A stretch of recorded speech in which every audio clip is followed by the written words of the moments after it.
Welcome to Adam's Athenaeum. Let's take a look together through the news and records of our times as we try to shed light upon the unvarnished truth.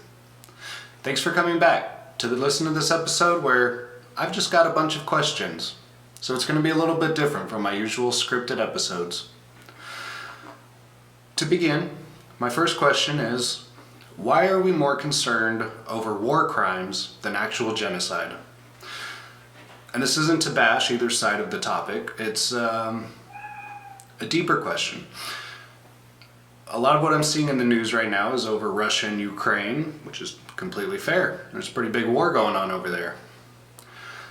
My issue with it is that out of the few hundred, maybe up to let's say 500 civilian casualties that have come from this war, I've heard the term genocide and war crime be thrown out a lot. Now, genocide implies that you are exterminating an entire population of people based on their race, ethnicity, skin color, or something more of that nature. War crimes, on the other hand, we're talking about killing of women and children, torture, kidnapping, that kind of thing. So when I see headlines saying genocide in Ukraine from Russia, I have to really ask myself, is this genocide or is it war crimes?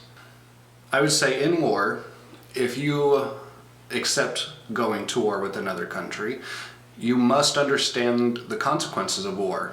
One of them is that civilians inevitably will die.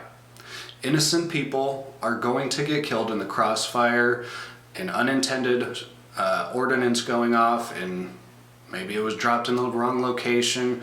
Maybe there were civilians intermingled a bunch of military combatants. War's not simple and easy, especially against a good enemy.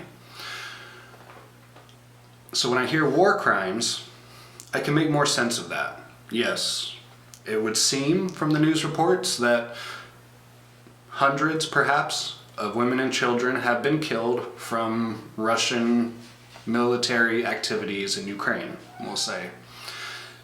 Can I specifically say that these were all bombings, shellings, or executions, as I've heard in the media? I can't entirely prove it, nor does it always add up entirely. Here's what I mean.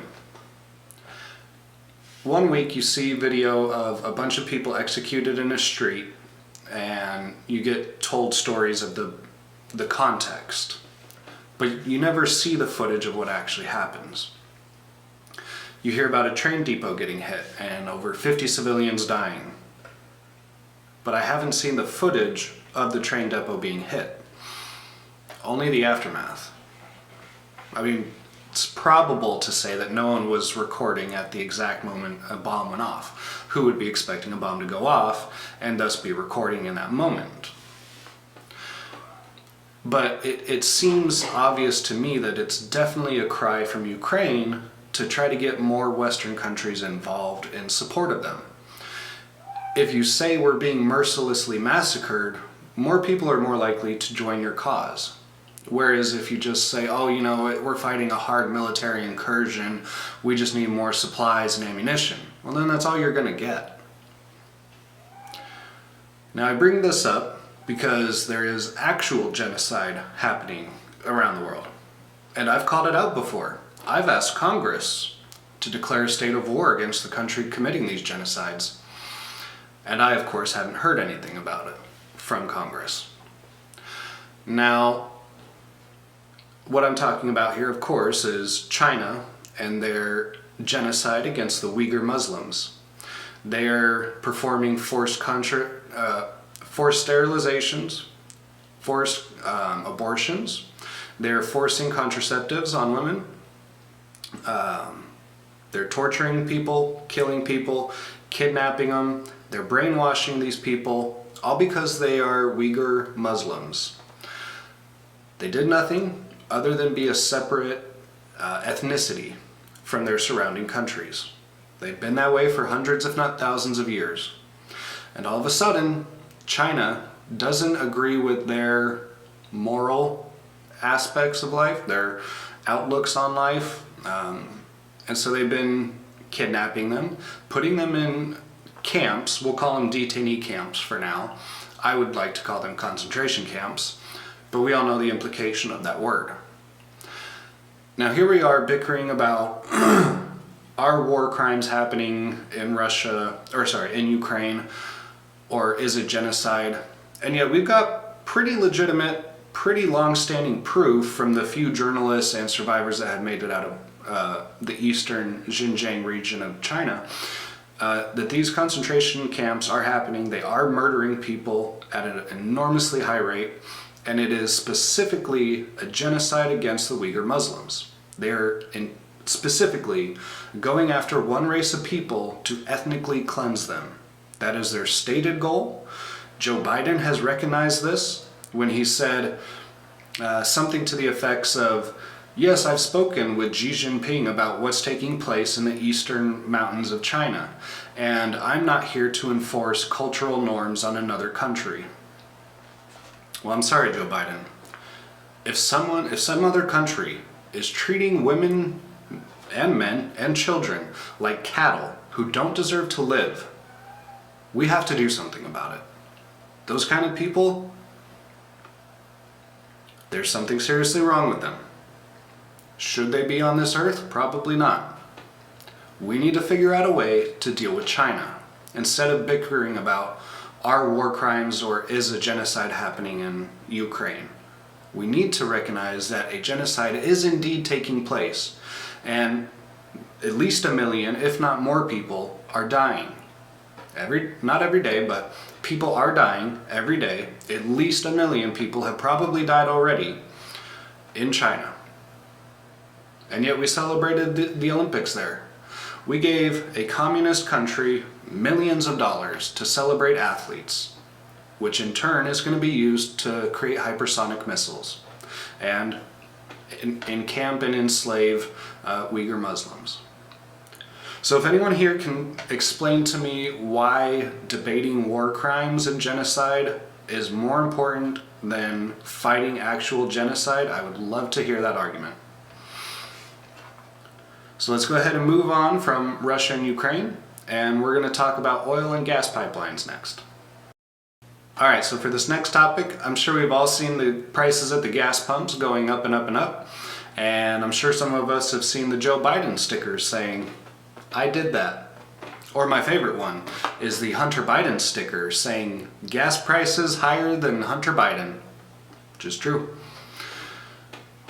So my question here is, why, when we're already pressed for rising oil and rising gas prices, are we not opening up our own pipelines? We have multiple oil pipelines that run underground that are either completed or are near completion or were near completion until Joe Biden shut them down via executive order within his first 48 hours in office.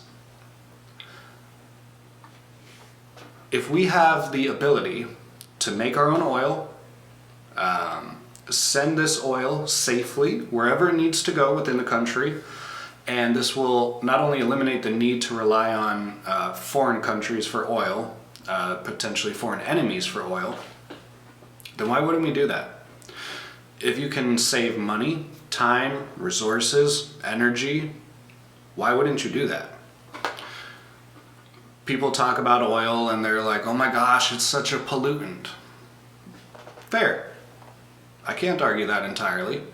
However, natural gas transported underground, which is what we had in these pipelines, is the safest way of transporting oil that we currently know of. It goes underground, quite a ways underground, under pipes, it's pretty stable in the earth. It's not gonna just crack and rupture and leak oil all over, the Sahara Desert or let's say the Grand Canyon. You know what I mean? Wherever it is, wherever these pipelines are, they're safer than transporting oil from, say, trains. You know what I mean? We can't simply rely on wind and solar energy. There's just not enough of it to reliably and effectively run and power the country at the, quantity that we need. We could talk about nuclear. I, for one, have stated numerous times that I like the idea of nuclear power. I just don't agree with how we waste nuclear waste. Currently, we put it underground in a desert in, it was either Nevada or Utah, I believe. That's not a terrible idea, but the half-life of some of the ingredients is 50,000 years, 100,000 years, 250,000 years. So basically, no human can go near this stuff for generations upon generations. So it's just going to sit there. That seems like a problem. If we're just putting radioactive waste in 55-gallon drums and setting them in dirt underground, it seems like something could go wrong, and very badly. So that kind of leaves us stuck with oil as far as energy goes. So if we have to use oil, then why aren't we producing our own oil? We'd have to ask Joe Biden. Within, his first month of being president, he shut down 3 pipelines and basically made it inaccessible for other facilities to continue operations at their oil pipeline plants, and they were subsequently shut down. So we've lost like 7 pipelines that could not only be transporting and refining oil, but now because we're not doing that, we have to buy enemy oil. We have to buy oil from Saudi Arabia or Russia, which we can't really do right now because they're at war. So again, war crimes thing. You don't really want to buy from your enemy, right? So the simplest solution to me sounds like open up our pipelines. Allow our gas and natural oil to flow free again, and that will lower the cost of gas. Tapping into the strategic national oil stockpile is going to do nothing other than screw us in a time of war. If we're talking and planning about potentially having to go to war with Russia and or China, then we need that oil for our tanks, planes, and ships, and all the other military craft and gear that needs oil or gas. It's not meant for your silly little, 2000, Honda Civic that's still beating around on the street. It's meant for warships, warplanes, war vehicles. And yet Joe Biden is tapping into that just to get gas prices to go down by like 10 or 20 cents for a couple weeks. No, that's not a solution. That's putting a corrupt and diseased, festering Band-Aid on top of an already diseased wound. To clean out the wound, you have to allow Americans to reliably and safely harvest and transport oil, just as we have been doing for many years. And you've got to let Americans do what they do best. You have to let us innovate. You have to get out of the way with regulations. Do you have any arguments against that? I'd love to hear it.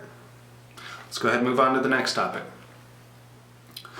Why did pedophilia seem to jump from being a major church-only scandal to seemingly only jamming up Democrats and left-wing supporters?